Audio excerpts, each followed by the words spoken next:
The Five Elders are responsible for hiding an awful lot of things, be it the national treasure, the Void Century, the name of the ancient kingdom, etc. But their most well-kept secret by far is the subscribe button for the Grand Line Review, conveniently hidden within this dude face's mustache, the pressing of which will grant you regular One Piece content uploaded straight into your YouTube feed.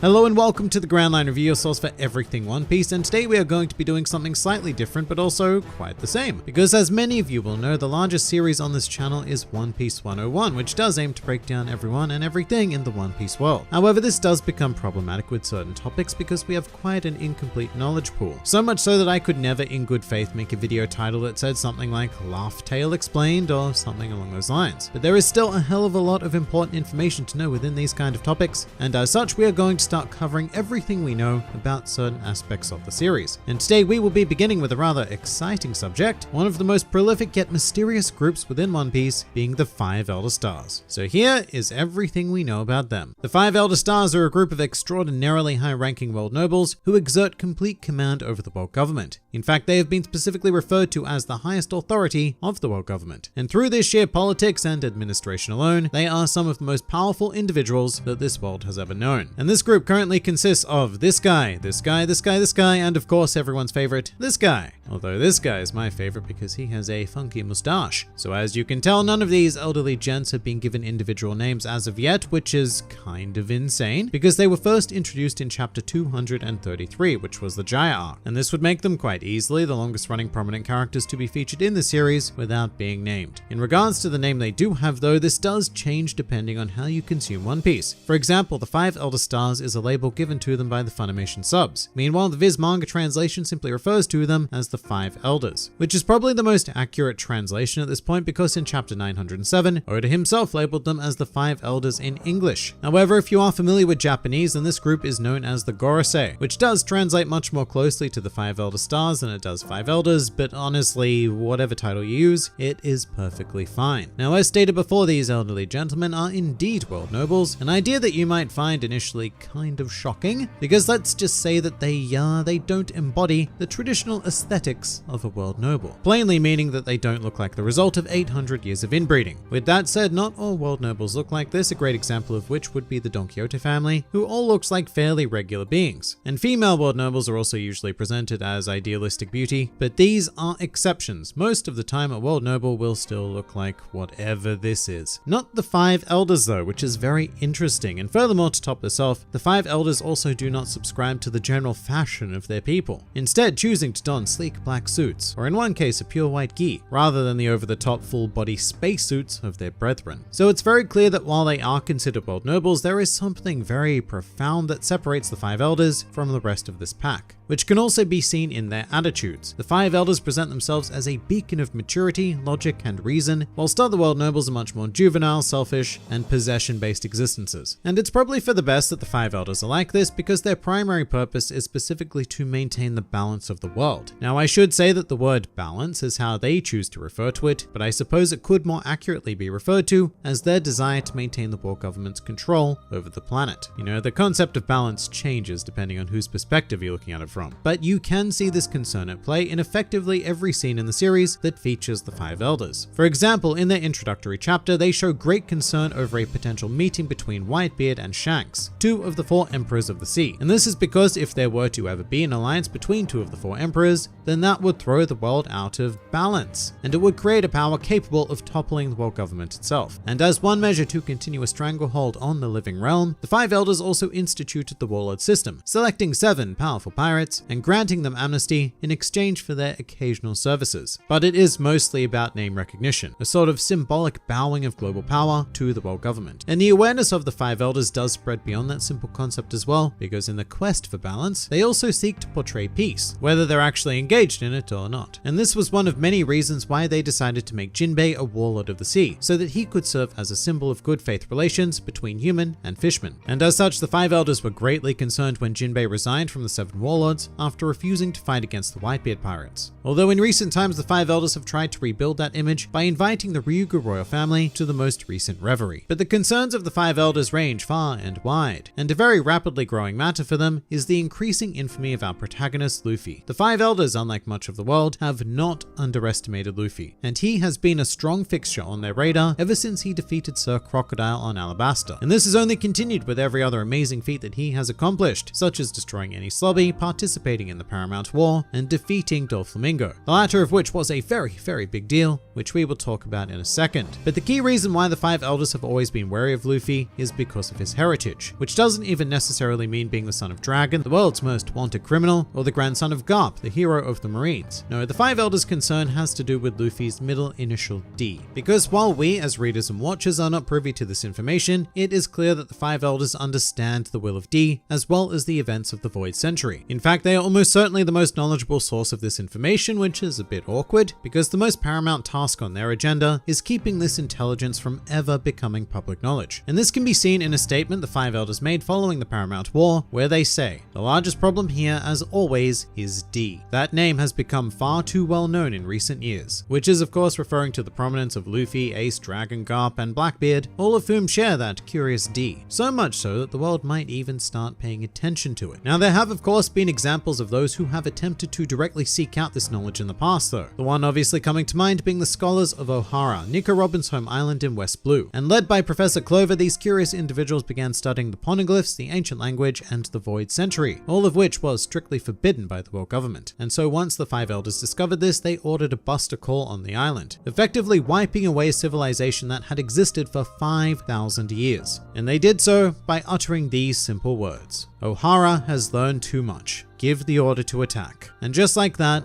a genocide occurred. With that said, a very underrated aspect of this order is that one of the Five Elders is seen with what looks to be a pained physicality, which is notable because this group almost never show any form of emotion, aside from maybe mild anger. At all times they are stoic and serious, and so this constitutes the only time that we have seen one of their members break that facade. And this could mean many things. It could hint that the Elders are feeling a degree of guilt for ordering the deaths of the entire island, which could be a maybe dose of humanity that we don't get from them elsewhere. Then again, it could also be a sign of frustration that the civilization had been able to discover all of their juicy secrets, or maybe that there even could have been some intrinsic value to Ohara that we are unaware of. Either way, it's fascinating. And one other point of interest while we're talking about the Ohara incident is, despite the fact that it took place now 22 years ago in the current timeline, the Five Elders look pretty much exactly the same now as they did then, leading to a whole host of ideas that they may indeed be immortal, or not immortal, but perhaps perpetually youthful, which can actually be attained in the One Piece world with at least one method we know of, being through the Ope Ope no Mi. And this raises a whole new world of speculation, with many even positing that the Five Elders have been alive for hundreds, potentially even thousands of years. None of which is anywhere near close to being confirmed, but it is intriguing nonetheless. So as established, these guys are pretty damn powerful, but that does not make them infallible. Not at all actually, because we do have several examples in the series of the Five Elders being manipulated. The most embarrassing of which would be when Spandam convinced them to allow him to seek out the blueprints for the ancient weapon Pluton, which is embarrassing because, you know, it's Spandam. But the more prominent example would be a figure that we've mentioned once already, being Doflamingo. Now, he is a former world noble who was effectively able to blackmail the Five Elders by threatening to reveal to the public an item in their possession known only as the National Treasure. And the threat of this information was enough to allow Doflamingo to manipulate the Five Elders and by association the entirety of the world government, which was very apparent when he used them to announce his fake resignation from the Seven Warlords to appease Trafalgar Law. But furthermore, even after Doflamingo's defeat, it is implied that the Five Elders would have done whatever they could to cover up that event for him. However, this effort was prevented by Marine Admiral Fujitora, who publicly announced Doflamingo's defeat and, more importantly, his corruption immediately following the event, forcing the Five Elders to arrest the former world noble instead. But their strategy has been successfully implemented in the past, which was when Luffy defeated Gecko Moria on Thriller Bark. In this case, they made sure that no word of this was ever publicized, and the Five Elders even sought to silently assassinate Moria, with the idea that they would claim that Moria died during the Paramount War. And while this effort did ultimately fail, it is a great example of how the Five Elders primarily operate in the shadows. Yes, even dealing with a man who can control shadows. And of course, they achieve a lot of this through the dedicated Cypher Pulse cells,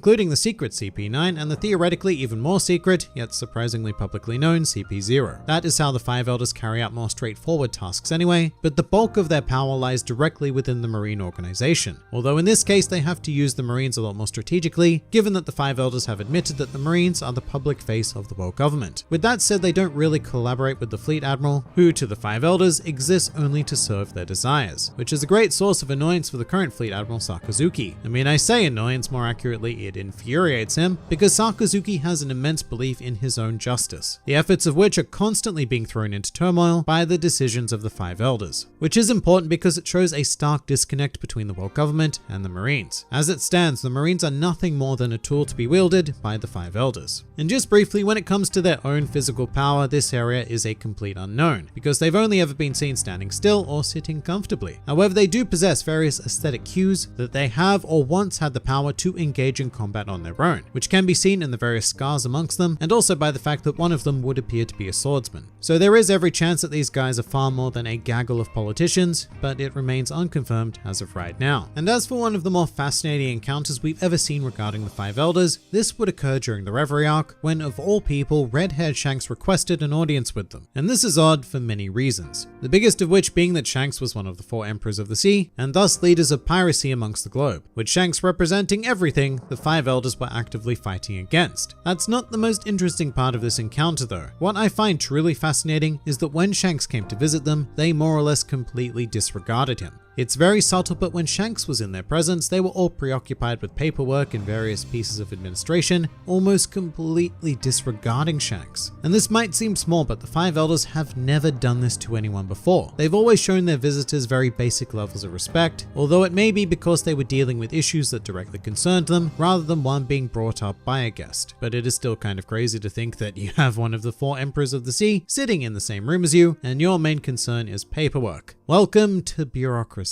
But now it's time that we definitely mention the elephant in the room. So in my introduction of the Five Elders, I mentioned that they were referred to as the highest authority of the world government. This is not true. I mean, this is what the general public believes, but in reality there is a force even higher than that of the Five Elders, which is Imu, who is effectively the sole king of the entire world, who sits upon the empty throne. And during the Reverie arc, it was revealed that the Five Elders were more or less servants of Imu, and in his presence, any impression that they hold power just evaporates in the face of this singular entity.